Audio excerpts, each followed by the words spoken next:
యేసు పుట్టడం వల్ల మనకి ఏమొచ్చిందండి? ఏమొచ్చింది? మహా సంతోషం వచ్చింది. అందుకే చెప్తున్నాడు, మీరు భయపడకండి. ఏం చేయదండి? సంఘముతో దేవుడు మాట్లాడుతున్నమాట ఏందండి? మీరు భయపడకండి. ఎందుకు? మీకు సంతోషకరమైన వార్త. ఏంటి వార్త? రక్షకుడు మీ కొరకు పుట్టి ఉన్నాడు. హల్లెలూయా. యేసుక్రీస్తు ప్రభువారు నరావతారిగా పుట్టాడు. ఆయన పుట్టిన సమాచారాన్ని దేవదూతలు తీసుకొని వచ్చారు. దేవునికి స్తోత్రం కలుగును గాక. ప్రధాన దూత వచ్చాడు, వచ్చి చెబుతున్నాడు ఏమని? భయపడకండి. మహా సంతోషకరమైన సువర్తమానం. ఉత్తవర్తమానం కాదు అది. ఏ వర్తమానం? సువర్తమానం. నేను అంటున్నా, ఫస్ట్ క్రిస్మస్ దేవదూతలే చేసిరని అనుకుంటున్నా. 14 వచనం చూడండి. దేవునికి మహిమయు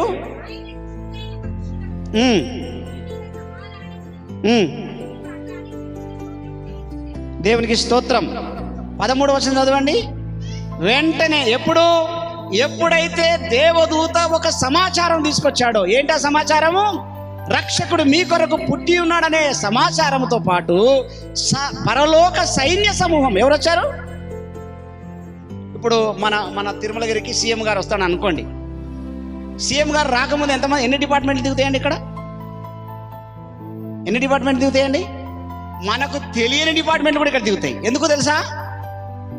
3 అంచెల భద్రత. ఎన్ని అంచెల భద్రత? 3 అంచెల భద్రత, 5 అంచెల భద్రత. ఎందుకు?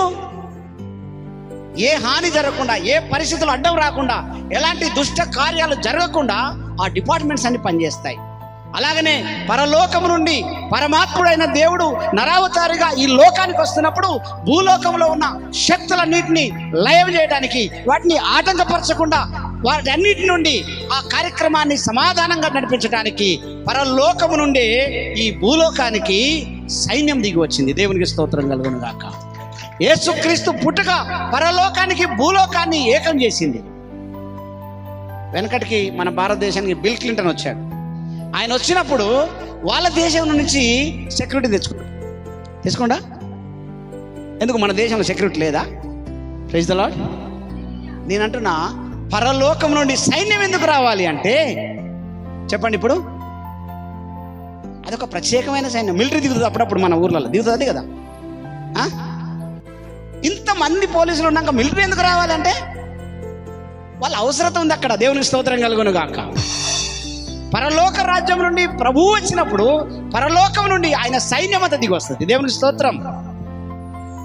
ఒక మినిస్టర్ వస్తే ఇంటెలిజెన్స్ డిపార్ట్మెంట్ వస్తుంది. ఎవరు తెలియదు వాళ్ళు వచ్చిన సంగతి, వాళ్ళు తిరిగే సంగతి కూడా ఎవరికి తెలియదు. యేసుక్రీస్తు పుట్టినప్పుడు కూడా పరలోకం నుండి దూతలు దిగి వచ్చారు. అది చాలా మంది తెలియదు, అక్కడ ఉన్న వాళ్ళకు కూడా తెలియదు. ఆ ప్రొటెక్షన్ వేరు. ఎందుకంటే పరలోకం నుండి సైన్య సమూహము దిగి వచ్చి దేవుని ఆరాధించినట్టుగా మనం బైబిల్లో చూస్తున్నాం. సర్వోన్నతమైన స్థలములలో దేవునికి మహిమయు, భూమి మీద ఆయనకి ఇష్టలైన వారికి సమాధానము కలుగునుగా. కానీ వారు దేవుని స్తుతిస్తూ ఉన్నారు. దేవునికి స్తోత్రం కలుగునుగా. గొర్రెల కాపరులతోనే ఎందుకు మాట్లాడవచ్చింది అంటే, ఆ పాప పరిహారార్థానికి వాడే గొర్రెల కాపరులతో చెప్తున్నాడు, అయ్యా బాబు, మీరు ఇంతకాలం కష్టపడి ఈ గొర్రెలను కాశారు, ఈ గొర్రెలను మేపారు, ఈ గొర్రెలను భద్రపరిచారు. ఇక ఈ గొర్రెలతో పని లేదు. దేవునికి స్తోత్రం కలుగును గాక. ఈ గొర్రెలతో పని, మరి గొర్రెలతో పని లేకుంటే ఎట్లా? చెప్పరేంటండి? గొర్రెలతో పని లేకుంటే ఎట్లా? యోహాను సువార్త 1:29 చదవండి.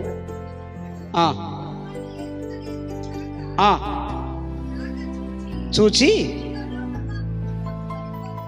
ఇదిగో లోక పాపములు మోసుకొని పోవు దేవుని గొర్రె పిల్ల. దేవునికి స్తోత్రం కలుగును గాక. ఎందుకు ఈ గొర్రెల కాపర్లకు ఈ సమాచారం ఇస్తున్నాడంటే, మీరు పోయి చెప్పండి. గొర్రెలు కొనడానికి వస్తారు కదా వాళ్ళు, ఎవరు? పాప పరిహారార్థానికి గొర్రె కొనాలా వద్దా? ఈ గొర్రెలు కొనేటోళ్ళు వీళ్ళ కాడికే వస్తారు కనుక సమాచారం వీళ్ళకి వచ్చేసింది. ఏమని? ఇప్పుడు సువార్త ఎవరు చెప్తారు తెలుసా? ఇక మీరు చూడండి, 15వ వచనం చదవండి. తర్వాత ఆ గొర్రెల కాపర్లు జరిగిన ఈ కార్యమును ప్రభువు మనకు తెలియజేయించి ఉన్నాడు గనుక మనము బెత్లెహేము వరకు వెళ్ళి చూతము రండని ఒకరితో ఒకడు చెప్పుకొని త్వరగా వెళ్ళి మరియను యోసేపును తొట్టులో పడుకొని ఉన్న శిశువును చూచి వారు చూచి ఈ శిశువును గురించి తమతో చెప్పబడిన మాటలు ప్రచురము చేసిన చప్పట్లు కూడా దేవుని మహిమ పడదామండి. ఫస్ట్ సువార్త ఎవరు చెప్పారు? Praise the lord. గొర్రెల కాపర్లు ఎవరు చెప్పారు? ఎందుకు చెప్తాను ఈ మాట మీకంటే, దేవుడు తన దూతను ఎందుకు పంపించాడంటే ఎవరి ద్వారా చెప్పించాలా? గొర్రెల కాపర్లతోనే చెప్పించాలి. ఎందుకు? ఏ వ్యక్తి పాపం చేసినా కూడా ఆ వ్యక్తి పాప పరిహారార్థం కొరకు ఏం తీసుకుపోవాలా? గొర్రెని తీసుకుపోవాలి. అవునా కాదండి? తీసుకుపోవాలదా? తీసుకోవాలంటే ఎక్కడికి పోవాలా? ఆ గొర్రెల కాపర్ల కాడికే పోవాలా. దేవునికి స్తోత్రం కలుగును గాక. వాళ్ళ దగ్గర పోయే గొర్రెని అడగాల. ఎవరు అడగాల? ఆ గొర్రెల కాపర్లకు చెప్పింది ఏందయ్యా అంటే, ఈ గొర్రెలతో పని లేదు, ఈ గొర్రెల బలి అవసరం లేదు, ఇదిగో లోక పాపములు మోసుకుపోయే దేవుని గొర్రె పిల్లగా ప్రభువు యేసుక్రీస్తు ఈ లోకములో జన్మించి ఉన్నాడు. దానికి ఇదే మీ కానవాలు.